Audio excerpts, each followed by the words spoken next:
Hi friends, நம்ம ஆடுங்கலாம் காலையிலேயே மேய்ச்சலுக்கு போயிட்டாங்க.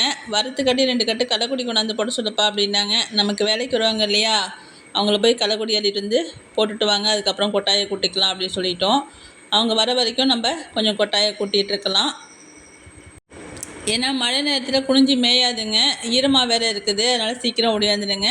கொஞ்சம் 2 பேர் சேர்ந்து கூட்டினா தான் கொஞ்சம் சீக்கிரம் கூட்டலாம். நம்ம கூண்டை கொண்டு எட்டக்க வச்சதும் இந்த இடம் கொஞ்சம் ஃப்ரீயாக இருக்குது. அதுங்க மழை நேரத்தில் படுத்துக்கிறதுக்கும் நல்லா இருக்குது. எடுத்ததும் கொஞ்சம் டிஃப்ரெண்ட்டாக இருக்குது, விரிச்சோன்னு இருக்குன்னு சொல்லுவோம் இல்லையா, அது மாதிரி இருக்குது. இப்போ எல்லா இடத்தையும் கூட்டி ஆகணும். நம்ம கூட்ட ஆரம்பிக்கலாம். அவங்க களைக்கொடி எழுதி வச்சுட்டு வரட்டும். மழை பெஞ்சால் ஒரு 1.5 மணி நேரத்தில் கூட்டிடலாம். மழை இல்லைன்னா 2 மணி நேரமும் ஆகும், 2.5 மணி நேரமும் ஆகும். நம்ம ஃபஸ்ட்டு கொட்டாயை கூட்டி முடிச்சிட்டோம். வெளிப்பக்கம் மட்டும் கூட்டியாச்சு, உள்ளார இன்னும் கூட்டலை. அவங்க கட்டு கொண்டாந்து போட்டுட்டு 2வது கட்டு களைக்கொடியும் கொண்டு போட்டுட்டாங்க.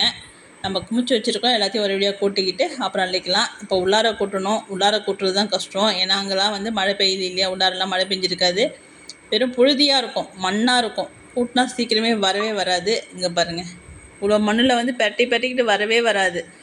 இது ஆடு மட்டும் கூட்டுறது கஷ்டம். இதுவே மாட்டு சனியாக இருந்தால் 2 மொரத்தால் அள்ளி போட்டோம்னா ஈஸியாக வந்துடும். இப்போ ஒன்று ஒன்றா போட்டு வச்சுருப்பானுங்க. அதை கூட்ட உள்ளார மண்ணுக்குள்ளே சொருவிக்கு மேய்ஞ்சி கூட்டின மாதிரியே இருக்காது. அதுதான் ஒரு கஷ்டம். இதே மழை பெஞ்சதுன்னா கூட்டினோம்னா நல்லா கட்டாந்தரையாட்டம் பார்க்க அழகாக இருக்கும். அவங்களும் கூண்டை ஃபுல் பண்ணி வச்சுட்டாங்க. கொட்டாயை கூட்டுறாங்கன்னாங்க. நம்ம எப்பயுமே வந்தோடனே டீ போட்டு கொடுத்துருவோம். இப்போ ஆடுங்கள்லாம் சீக்கிரம் வந்துடுங்கிறதுனால நான் போய் அள்ளிட்டு வந்து வச்சுட்டு குடிக்கிறாங்க அப்படின்னாங்க. அவங்க கூட்டிகிட்டு இருக்காங்க. நம்ம போய் அவங்களுக்கு டீயை போட்டு கொண்டாந்து கொடுத்துடலாம். நம்ம டீயும் போட்டு கொண்டாந்து வச்சாச்சு. அவங்க உடனே குடிக்க மாட்டாங்க, சூடு ஆறணும்பாங்க. அதனால் வச்சுட்டு சொல்லியிருக்கோம், பொறுமையாக தான் குடிப்பாங்க. இப்போ கொட்டாயும் கூட்டிட்டாங்க. டீ போட்டுட்டு வரத்துக்காட்டிக்கும் அடியிலையும் கூட்டிட்டாங்க. கூட்டினதும் பாருங்கள், பரணை மேலாம் எவ்வளோ அழகாக இருக்குதுன்னு.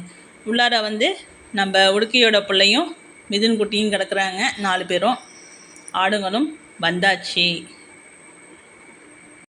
வந்தவுடனே தண்ணி கூட குடிக்க போல பாருங்க.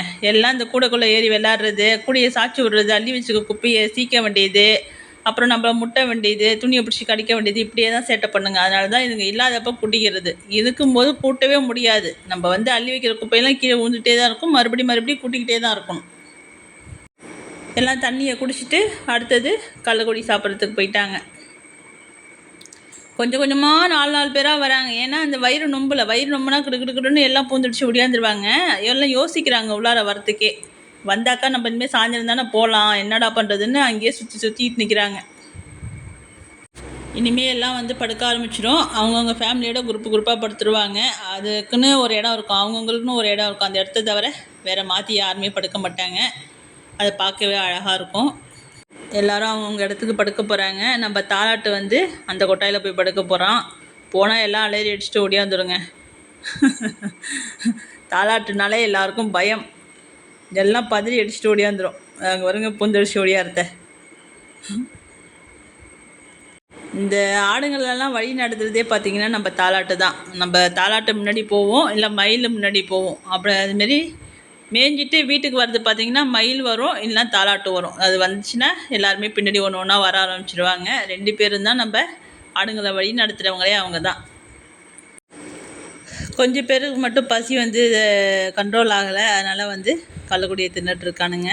மீதி எல்லோரும் போய் படுத்துட்டாங்க. அதில் ஒருத்தவங்க மட்டும் குண்டுக்குள்ளே ஏறி நிற்கிறான் பாருங்கள், களைக்கொடி விழார. எல்லோரும் அவங்கவுங்க ஃபேமிலியோடு தான் படுப்பாங்க. இந்த வெள்ளைக்குட்டி 2 பேர் இருக்கானுங்க இல்லையா, ஏன் தனித்தனியாக படுத்துருக்காங்கன்னு பார்த்தீங்கன்னா, அவங்க அம்மாவை நம்ம கொடுத்துட்டோம் ஒரு வாரத்துக்கு முன்னாடி. அதனால தான் அவனுங்க 2 பேருமே தனித்தனியாக கிடக்குறானுங்க. இது மாதிரிலாம் பார்க்கும்போது தான் கொஞ்சம் கஷ்டமாக இருக்குது. மற்றபடி வளர்க்குறது கூட கஷ்டமாக தெரிஞ்சாலும் அதில் ஒரு சந்தோஷம் இருக்குது. ஆடு விற்கக்குள்ளே மட்டும்தான் நமக்கு அழுகலே போய்டுது. அதுங்களை பாசமாக வளர்த்துட்டு கொடுக்கறது. வேறு வழி இல்லை, கொடுத்து தான் ஆகணும் நம்ம. ஏன்னா விவசாயத்தை சார்ந்து பண்ணும்போது விவசாயத்துக்கு இதை தான் செய்கிற மாதிரி இருக்குது. அப்பயுமே நம்ம கொடுத்தாலும் அவங்களோட வாழ்க்கையை கொஞ்ச நாள் வாழ்ந்ததுக்கு அப்புறம் தான், அதாவது முடியாத கண்டிஷனுக்கு தான் நம்ம ஆடு கொடுக்கறது. அதுங்களை நல்லபடியாக இருக்கிற வரைக்கும் நல்லபடியாக வளர்த்து தான் கொடுக்குறோம். கொஞ்ச நாள் அது லைஃப்பை ஜாலியாக வாழ்ந்துட்டு போகணும். அதனால தான் பார்த்திங்கன்னா நம்ம ஆடுங்கள்லாம் சின்ன குட்டியில் அவ்வளோ சீக்கிரம் கொடுக்க மாட்டோம். அது ஒரு கொஞ்சம் நாள் வச்சுருந்து தான் கொடுப்போம். நம்மகிட்ட இருக்கிற வரைக்கும் அதுங்க சந்தோஷமாக இருந்துட்டு போட்டோம் அப்படின்னு கொஞ்சம் நாள், ரொம்ப நாள் வளர்த்து தான் கொடுப்போம். எதுவுமே சின்ன குட்டியில் நம்ம கொடுக்கறது கிடையாது. இதை பாசமாக வளர்த்துட்டு விற்கிறவங்கள்ட்ட பிடிச்சி கொடுக்குறோம் பார்த்தீங்களா, அப்போ வந்து கத்துங்க. இது அப்படி கத்துங்க. அதுவும் கட்டி போடாமல் வளர்த்துட்டோமா அப்படி கத்துங்க. அதுங்க தூரத்தில் போகிற வரைக்கும் கத்துற சத்தம் நமக்கு கேட்கும். அந்த நேரத்தில் வந்து நமக்கு வந்து உசுர் இருக்கு பாருங்க, அது என்ன பாடுபடணும்னு வளர்க்குறவங்களுக்கு மட்டும்தாங்க தெரியும். என்னடா வாழ்க்கைங்கிற மாதிரி இருக்கும்.